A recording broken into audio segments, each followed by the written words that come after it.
आज Doubtnut app download करें। Doubtnut पर अपने सभी गणित, रसायन विज्ञान, भौतिक विज्ञान और जीव विज्ञान के डाउट्स का करो सफाया। बस प्रश्न की फोटो खींचो, एक ही प्रश्न को क्रॉप करो और तुरंत वीडियो सोल्यूशन पाओ। अभी डाउनलोड करें।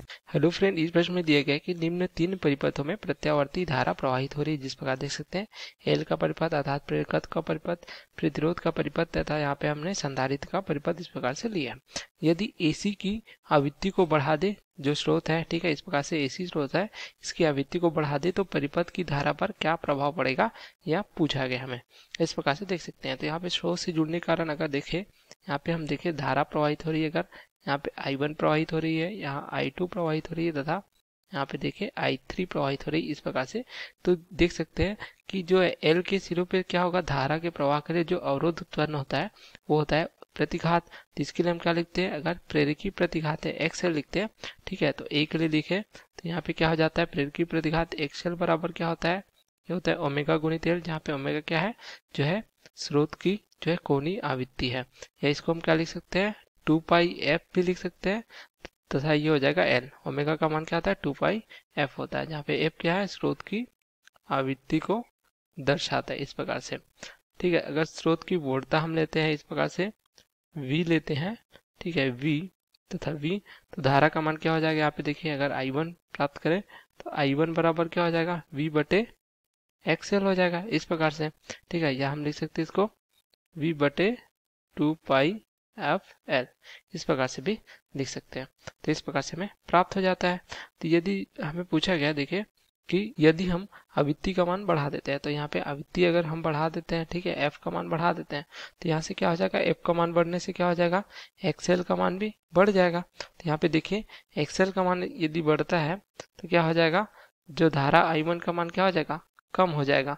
तो हम इस प्रकार से देख सकते हैं कि अगर जो है प्रेरकत्व का परिपथ है या जो प्रेरण कुंडली का परिपथ है, उसमें अगर हम जो है आवृत्ति का मान बढ़ाते हैं तो यहाँ पे देख सकते हैं धारा का मान क्या हो जाता है, धारा का मान कम हो जाता है। इस प्रकार से जो है हमें जो है चित्र एक के लिए प्राप्त हो जाता है या कम हो जाता है, ठीक है। उसी प्रकार देखते हैं जो दूसरा परिपथ दिया गया है, ये जो है शुद्ध प्रतिरोध का परिपथ है अर्थात जो है R का परिपथ है। इस प्रकार देख सकते हैं, ठीक है। तो यहाँ पे देख सकते हैं यहाँ क्या प्राप्त हो जाएगा, हमें जो धारा I2 है इसके लिए प्राप्त हो जाएगा, I2 बराबर हो जाएगा V बटे जो है R, इस प्रकार से प्राप्त होता है।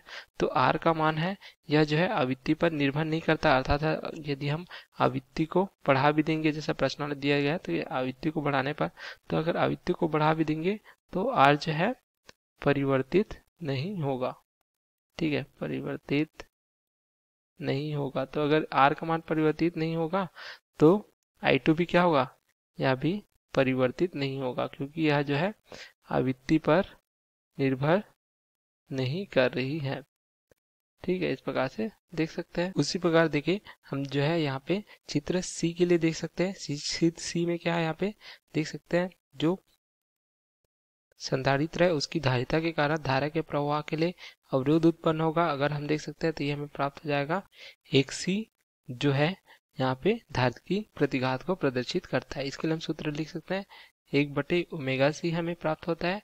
ओमेगा कोणीय आवृत्ति है, C जो है धारिता को दर्शाती संधारित्र की। तो यहाँ पे हम लिख सकते हैं 2 पाई FC, जहाँ पे F जो है आवृत्ति को दर्शाता है। इस प्रकार से लिख सकते हैं। तथा जो धारा प्रवाह है I3 बराबर क्या लिख सकते हैं, यहाँ पे V बटे क्या लिख सकते हैं, XC, इस प्रकार से। अब देखिए प्रश्नानुसार यदि हम जो है आवृत्ति के मान को बढ़ाते हैं, ठीक है, तो इस प्रकार से यदि हम आवृत्ति के मान को बढ़ाएंगे तो क्या हो जाएगा, आवृत्ति जो है के मान बढ़ने से क्या हो जाएगा, यहाँ पे देख सकते हैं XC का मान क्या हो जाएगा, कम हो जाएगा, क्योंकि यह जो है व्युत्क्रम अनुपाती है। तो XC का मान यदि कम होगा तो धारा का मान क्या हो जाता है, बढ़ जाता है।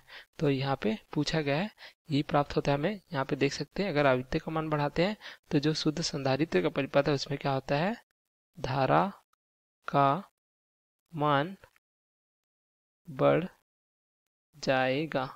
यही हमें प्रश्न में पूछा गया था।